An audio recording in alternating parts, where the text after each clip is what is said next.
বন্ধুরা, গাড়ির ট্রান্সমিশন বা গিয়ার হলো গাড়ির সবচেয়ে গুরুত্বপূর্ণ উপাদানগুলোর মধ্যে একটি।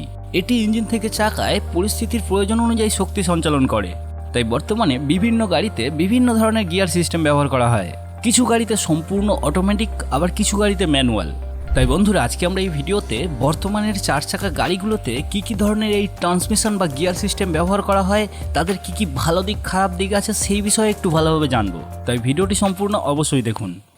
প্রথম হলো ম্যানুয়াল ট্রান্সমিশন। ম্যানুয়াল ট্রান্সমিশনের গাড়িগুলোতে একটি ক্লাচ প্যাডেল আর একটি শিফটার থাকে। এখানে আপনাকে গাড়ির গতি অনুযায়ী ক্লাচ চেপে ম্যানুয়ালি গিয়ার পরিবর্তন করতে হয়। এই ম্যানুয়াল ট্রান্সমিশন গাড়িগুলোতে ড্রাইভার তার প্রয়োজন অনুযায়ী প্রপার গিয়ার সেট করতে পারে।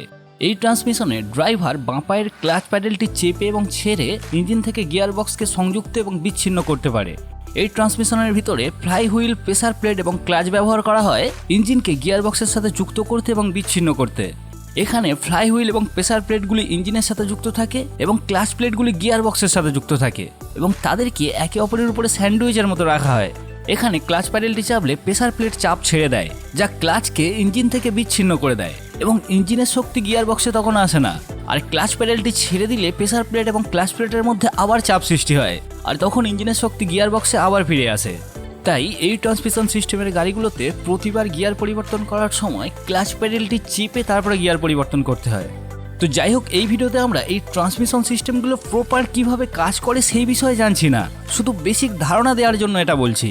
আমরা শুধু আধুনিক গাড়িগুলোতে কি ট্রান্সমিশন সিস্টেম ব্যবহার করা হয় সেই বিষয়ে জানছি। তো যাই হোক, এই ম্যানুয়াল ট্রান্সমিশনের কিছু সুবিধা হলো এটা অফরোডের জন্য খুব ভালো। এই ট্রান্সমিশন সিস্টেমে ইঞ্জিন থেকে সর্বোচ্চ টর্কটা চাকাতে পাঠানো যায়। আবার এটা খুব রিলায়েবল এবং সার্ভিস করাও খুব সহজ, মানে খুব সস্তায় এটা রিপেয়ার করা যায়। এবার এর কিছু খারাপ দিক হলো এটা সবাই চালাতে পারে না, এর জন্য অনেকটা দক্ষ হতে হয়। আবার গাড়ি চালানোর সময় বেশি কাজেরও প্রয়োজন হয়, যেমন ক্লাচ চাপো, গিয়ার পরিবর্তন করো, আবার ক্লাচ ছাড়ো, এক্সেলেটার দাও ইত্যাদি। তাই এই গাড়িগুলোতে খুব একটা কমফোর্টেবল ড্রাইভিং এক্সপিরিয়েন্স পাওয়া যায় না।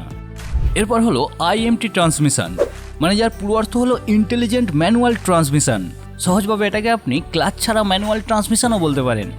এই ট্রান্সমিশন সিস্টেম গাড়িগুলোতে আপনি কোনো ঢাল বেয়ে ওঠার সময় বা ওভারটেকিংয়ের সময় ম্যানুয়াল ট্রান্সমিশন গাড়ির মতোই গাড়িকে কন্ট্রোল করতে পারবেন, কিন্তু ম্যানুয়াল গাড়ির মতো এর ক্লাচ প্যাডেল চাপার প্রয়োজন হয় না।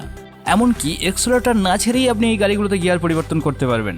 এটাই এই ট্রান্সমিশন গাড়ির সবচেয়ে বড় সুবিধা। মানে এই ট্রান্সমিশন গাড়িগুলোতে ম্যানুয়াল গাড়ির মতোই আপনার হাতে সব কন্ট্রোল থাকবে, কিন্তু কোনো ক্লাচ চাপার ঝামেলা নেই। আবার অটোমেটিক গাড়ির মতো এটার জন্য কোনো উন্নত সফটওয়্যারের উপরেও নির্ভর করতে হয় না। তাই এর খরচও একটা সাধারণ ম্যানুয়াল গাড়ির প্রায় কাছাকাছি। তবে এর সবচেয়ে বড় সমস্যা হলো এর গিয়ার শিফটিংগুলো ততটা স্মুথ হয় না। এরপর আমরা চলে যাই এএমটি, মানে যার পুরো অর্থ অটোমেটেড ম্যানুয়াল ট্রান্সমিশন। এটা যান্ত্রিকভাবে ম্যানুয়াল ট্রান্সমিশনের মতোই, তবে এর সেন্সার এবং অ্যাকচুয়েটারগুলি ক্লাচ চাপার কাজ সম্পাদন করে এবং গিয়ার পরিবর্তন করে। এই এএমটি গাড়িগুলোতেও কোনো ক্লাচ প্যাডেল থাকে না। এই ট্রান্সমিশন সিস্টেমে আপনি প্রয়োজনে ম্যানুয়ালের মতো করেও ব্যবহার করতে পারেন, আবার অটোমেটিকের মতো করেও ব্যবহার করতে পারেন। ম্যানুয়ালের মতো করে ব্যবহার করতে চাইলে গিয়ার লিভারটাকে এম লেখা অক্ষরের কাছে আনতে হবে। এবার গিয়ার বাড়াতে চাইলে গিয়ার লিভারটাকে প্লাস চিহ্নের দিকে ধাক্কা দিতে হবে, কমাতে চাইলে মাইনাসের দিকে ধাক্কা দিতে হবে। আবার অটোমেটিকের মতো করে ব্যবহার করতে চাইলে গিয়ার লিভারটাকে ডি অক্ষরের কাছে ঠেলে দিয়ে এক্সেলেটার দিলেই গাড়ির গতি অনুযায়ী অটোমেটিক গিয়ার পরিবর্তন হবে। এই ট্রান্সমিশন সিস্টেমে এই কাজটা করার জন্য হাইড্রোলিক এবং অ্যাকচুয়েটার থাকে, যেটা গাড়ির মস্তিষ্ক মানে ইসিউর সাথে সংযুক্ত থাকে। মানে এই এএমটি ট্রান্সমিশন সিস্টেমকে আপনি এমন ম্যানুয়াল ট্রান্সমিশন বলতে পারেন যেটা রোবট দ্বারা নিয়ন্ত্রিত।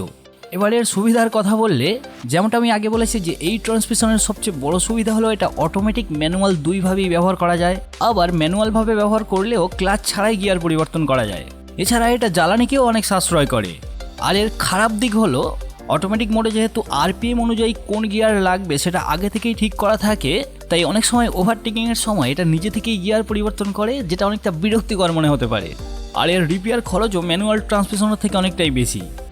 এরপর হলো অটোমেটিক ট্রান্সমিশন, মানে এই ট্রান্সমিশন সিস্টেমটা সম্পূর্ণটাই অটোমেটিক। মানে এই গাড়ি চালাতে আপনার ক্লাচ চাপতে লাগবে না, গিয়ারও পরিবর্তন করতে লাগবে না। এটি ইঞ্জিনের গতি এবং লোডের উপর নির্ভর করে নিজে থেকেই সঠিক গিয়ার নির্বাচন করে। এই ট্রান্সমিশন সিস্টেমে ইঞ্জিন একটি টর্ক কনভার্টারের সাথে যুক্ত থাকে, তারপরে সেটি গিয়ার বক্সের সাথে যুক্ত হয়। আর এই টর্ক কনভার্টারটাই এই ট্রান্সমিশনের সবচেয়ে গুরুত্বপূর্ণ উপাদান। যদি বলেন তো এগুলো ঠিক কীভাবে কাজ করে, এর জন্য আমি আলাদা আলাদা ভিডিও বানাবো, কিন্তু আমি একটা বেসিক ধারণা দেওয়ার জন্য বলছি। এর ভিতরে দুটি টারবাইন থাকে, একটা ইঞ্জিনের সাথে কানেক্ট থাকে আর একটা গিয়ার বক্সের সাথে কানেক্ট থাকে, এবং তার ভিতরে এক ধরনের তরল পদার্থ থাকে। তাই ইঞ্জিন দ্বারা ইঞ্জিনের টারবাইনটা ঘুরলে ভিতরে থাকা সেই তরল গিয়ার বক্সের টারবাইনকেও ঘোরায়। মানে এই ট্রান্সমিশন সিস্টেমে ইঞ্জিনের শক্তিটা গিয়ার বক্সে ট্রান্সফার করার জন্য ক্লাচের বদলে এক ধরনের তরল ব্যবহার করা হয়। এই ট্রান্সমিশন সিস্টেমের কিছু ভালো দিক হলো এটা ব্যবহার করা সহজ, মানে যে কেউ চালাতে পারে। ড্রাইভার এবং যাত্রীর জন্য এতে খুব আরামদায়ক যাত্রা হয়, কারণ ম্যানুয়াল গাড়ির গিয়ার চেঞ্জের সময় যে ঝাঁকুনি অনুভব হয় সেটা এখানে একদমই হয় না।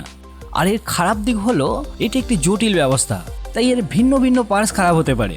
তাই ম্যানুয়াল ট্রান্সমিশনের থেকে এর তৈরি এবং রিপেয়ার খরচ অনেক বেশি। এরপর আমরা চলে যাই সিভিটি, মানে যার পুরো অর্থ হলো কন্টিনিউয়াসলি ভেরিয়েবল ট্রান্সমিশন। এটা একটি পুলি ভিত্তিক ট্রান্সমিশন, আর এগুলো সাধারণত ছোট ইঞ্জিনযুক্ত গাড়িগুলোতে ব্যবহার করা হয়। এই সিভিটি ট্রান্সমিশনের গাড়ি চালাতে অনেকটা অটোমেটিক ট্রান্সমিশনের মতোই মনে হয়, কিন্তু এর কাজ করার পদ্ধতিটা সম্পূর্ণ আলাদা। এর ট্রান্সমিশনের গাড়িগুলোতেও কোনো গিয়ার লিভার দ্বারা গিয়ার পরিবর্তন করতে হয় না, আর কোনো ক্লাচ প্যাডেলও থাকে না। এতে একটি বেল্ট এবং দুটো পুলির দ্বারা চাকাতে টর্ক এবং আরপিএম পরিবর্তন করা হয়। এই সেম পদ্ধতিটা সমস্ত স্কুটারগুলোতেও ব্যবহার করা হয়।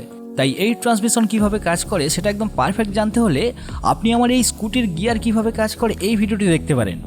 এর ট্রান্সমিশনের কিছু ভালো দিক হলো এতে খুব স্মুথ ড্রাইভিং এক্সপিরিয়েন্স পাওয়া যায়, আবার এতে জ্বালানি সাশ্রয়ও ভালো হয়। ড্রাইভিং অবস্থার পরিবর্তনের জন্য দ্রুত প্রতিক্রিয়াও পাওয়া যায়। আর এর সবচেয়ে খারাপ দিক হলো এতে ম্যানুয়াল ট্রান্সমিশনের মতো ভালোভাবে ইঞ্জিন ব্রেকিং হয় না। এরপর হলো সেমি অটোমেটিক ট্রান্সমিশন, এটাও একটি ক্লাচ ছাড়া ম্যানুয়াল ট্রান্সমিশন। এই ট্রান্সমিশন সিস্টেমেও ম্যানুয়াল ট্রান্সমিশনের মতোই গিয়ার লিভার দ্বারা গিয়ার পরিবর্তন করতে হয়। আর এই ট্রান্সমিশন সিস্টেমে একটা কম্পিউটার সিস্টেম দ্বারা ক্লাচ চাপার কাজটা সম্পাদন করা হয়। ড্রাইভার যখন গিয়ার লিভার ধরে গিয়ার চেঞ্জ করতে যায় তখন একটি সেন্সার দ্বারা সেই সংকেত সেই কম্পিউটার সিস্টেমে চলে যায়, আর তখন সেই সিস্টেম দ্বারা অটোমেটিক ক্লাচ প্রেস হয়ে যায়। তারপর গিয়ার চেঞ্জ করলে স্মুথলি গিয়ার চেঞ্জ হয়ে যায়। এর ট্রান্সমিশন সিস্টেমের কিছু ভালো দিক হলো এতে ম্যানুয়াল ট্রান্সমিশনের থেকে গিয়ার শিফটিং অনেক স্মুথ হয়, শিফটিংয়ের সময় কোনো ল্যাগও হয় না। আর এর খারাপ দিক হলো এই সিস্টেমটাও অনেকটাই জটিল, তাই এর বিভিন্ন পার্টস খারাপ হতে পারে, আর যেগুলো রিপেয়ার করার খরচ অনেক বেশি। কিছু কিছু সময় এটা রিপেয়ার করার থেকে পুরোটা পরিবর্তন করাটাই অনেক বেশি সাশ্রয়ী হয়ে যায়। এরপর হলো ডিসিটি, মানে যার পুরো অর্থ হলো ডুয়াল ক্লাচ ট্রান্সমিশন। এই ট্রান্সমিশন সিস্টেমটি ম্যানুয়াল এবং অটোমেটিক ট্রান্সমিশনের তুলনায় অনেক বেশি দ্রুত এবং স্মুথ। এই ট্রান্সমিশন সিস্টেমে বেজোড় গিয়ার যেমন 1, 3, 5 এবং জোড় গিয়ার যেমন 2, 4, 6 জন্য আলাদা আলাদা দুটি ক্লাচ থাকে, ওই জন্য এটাকে ডুয়াল ক্লাচ ট্রান্সমিশন বলা হয়। আর এর কাজ করার পদ্ধতিটি হলো যখন আপনি 1 নম্বর গিয়ারে গাড়ি চালাচ্ছেন তখন জোড় গিয়ারের ক্লাচটি মানে 2 নম্বর গিয়ারের ক্লাচটি আগে থেকেই এঙ্গেজ থাকে। তারপরে যখন গিয়ারটা 2 নম্বরে শিফট হয়ে যাবে তখন ওই গিয়ারের ক্লাচটা ছেড়ে দিয়ে বিজোড় গিয়ারের ক্লাচটি মানে যেটা 1, 3, 5 নম্বরে ছিল সেটা চেপে ধরবে। আবার গিয়ারটা 3 নম্বরে দিলে সেটা ছেড়ে দিয়ে আবার জোড় গিয়ারের ক্লাচটি চেপে ধরবে। এইভাবে অনেক দ্রুত এবং স্মুথ গিয়ার পরিবর্তন হয়। তাই বেশিরভাগই এই ট্রান্সমিশন সিস্টেমটি হাই পারফরমেন্স রেসিং গাড়িগুলোতে ব্যবহার করা হয়। তবে এই ট্রান্সমিশনের সবচেয়ে খারাপ দিক হলো এটা অত্যন্ত জটিল এবং অত্যন্ত ব্যয়বহুল। তাই এই কারণে সাধারণ গাড়িগুলোতে এই ট্রান্সমিশন ব্যবহার করা হয় না, অনেক দামি দ্রুত চলার স্পোর্টস গাড়িগুলোতেই এই ট্রান্সমিশন ব্যবহার করা হয়। তো বন্ধুরা, এই ভিডিওতে আমি 4 চাকা গাড়িগুলোতে কী কী গিয়ার সিস্টেম ব্যবহার করা হয় সেই বিষয়ে একটা বেসিক ধারণা দিলাম। আপনি যদি এগুলোকে একটা একটা সম্পূর্ণ কিভাবে কাজ করে সেটা জানতে চান তাহলে আমি এগুলোকে একটা একটা করে আলাদা করে ভিডিও বানাতে পারি। যদি এই ভিডিওতে আপনারা 10,000 লাইক করে দেন তাহলে এগুলো আমি একটা একটা করে আলাদা করে ভিডিও নিয়ে আসবো। তাই সেটা দেখতে চাইলে অবশ্যই লাইক করে দিন। আর এই বিষয়ে আপনার কি মতামত সেটাও নিচে কমেন্ট করে জানান। দেখা হচ্ছে পরের ভিডিওতে।